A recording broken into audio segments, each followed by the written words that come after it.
તો આજે આપણે મિત્રો અખાત્રી છે અને જે આપણે જમીનનું મુહૂર્ત કરવાનું હોય એ કરી લીધું છે. એટલે બધાને ચાંદલામાં થવા માંડી ગયા છે હવે. અને આપણા ભૂમિપૂજન જેને કહેવામાં આવે એ પણ આપણે કાયદેસર રીતે કરી લીધું છે. કૃષ્ણ ભગવાનને આપણે મૂર્તિ અને ત્યારબાદ પછી આપણે ભૂમિપૂજન કરી લીધું. આજે અખાત્રીના દિવસે હરેક ખેડૂત મિત્રોએ પોતાની જમીનની અંદર ખરેખર આપણે ભૂમિપૂજન કરવું જોઈએ. કારણ કે આપણે આખા વર્ષનું જે આજ આપણી રોજીરોટી છે ને, એટલે આખા વર્ષનો ભાર આપણે આજની તારીખ ન હોય એટલે આપણે મુહૂર્ત તેને કહેતા હોય. ખાસ કરીને અત્યારે આપણે જમીન મારે ખાલી નહોતી, વાવેતર હતું અત્યારે તરબૂચનું ને એવું બધું, એટલે આપણે આ નારિયેળીની જગ્યાએ આપણે મુહૂર્ત કરી લીધું.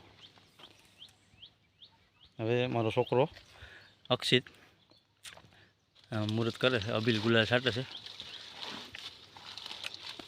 અને આપણે બધા ખેડૂત મિત્રો ભગવાન પાસે એવી પ્રાર્થના કરીએ કે આવનાર વર્ષ એકદમ સારું થાય, 100% થાય અને સારા વરસાદ પાણી થાય તો જ આપણે ખેડૂતોને ફાયદો થાય. એટલે ભગવાન પાસે આપણે માગણી પણ કરીએ અને પ્રાર્થના પણ કરીએ કે ભાઈ કાળિયા ઠાકર જય દ્વારકાધીશ, સારું એવું વરસાદ થાય, સારું એવું વરસ નીવડે અને સારું એવું ઉત્પાદન થાય તો જ અમે ખેડૂતનું આગળ વધી શકીએ. અને અમારો નભાવ પણ ખેતી આધારિત હોય એટલે આપણે ભૂમિપૂજન અખાત્રીના દિવસે આજે કરતા હોય છે. મિત્રો અહીં થોડુંક ભીનું છે, આપણે નારિયેળીમાં પાણી પાયેલ છે એટલે બેહાય એમ નથી. એટલે આપણે ભગવાનને અબીલ ગુલાલ, ધરતી માતાને પણ આપણે અબીલ ગુલાલ ચડાવી દઈએ, જેથી કરીને આપણે ભગવાન અને ધરતી માતા જે આપણો આધાર જમીન છે, ધરતી માતા, કે આવનાર વર્ષ બહુ સારું થાય, સારા વરસાદ પાણી થાય અને સારી એવી આપણે ઉપજ મળે ખેડૂત ભાઈઓને. એના માટે આપણે ભગવાનને અને ધરતી માતાને પ્રાર્થના કરી બે હાથ જોડી કે આવનાર વર્ષની અંદર સારામાં સારા વરસાદ થાય અને સારામાં સારી ઉપજ અમને નીવડે એવી અમે ધરતી માતા પાસે અને ભગવાન પાસે પ્રાર્થના કરી. જય ભગવાન, જય ધરતી માતા. હવે આપણે છે ને અક્ષિત, હવે આપણે છે ને ખરેખર અમારે જમીન આપણે જગ્યા ખાલી નથી, વાવેતર છે.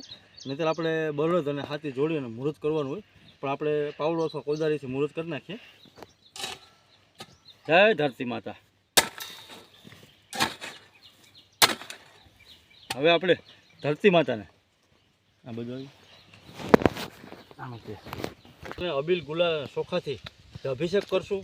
હે માતા, જે કાંઈ ઉપજ થાય એ તારા આધારે થાય અને તારી દેણ છે, એટલે બે હાથ જોડી અને પ્રાર્થના પણ કરશું અને મુહૂર્ત પણ આપણે કરશું. જય ધરતી માતા. ત્યારબાદ આપણે ગુલાલ સુકન માનવામાં આવે, ત્યારબાદ અક્ષત એટલે કે ચોખા,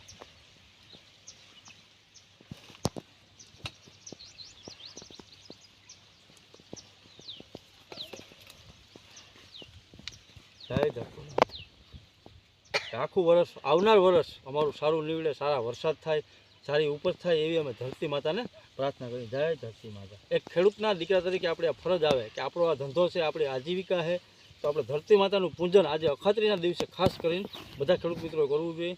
અને બધા ખેડૂત મિત્રોનું આવનાર વર્ષ બહુ સારું નીવડે, સારામાં સારા વરસાદ થાય, એટલે કે 100% ઉપર વરસાદ થાય એવી આપણે ભગવાનને પણ પ્રાર્થના કરીએ. જય ગૌ માતા, જય ધરતી માતા.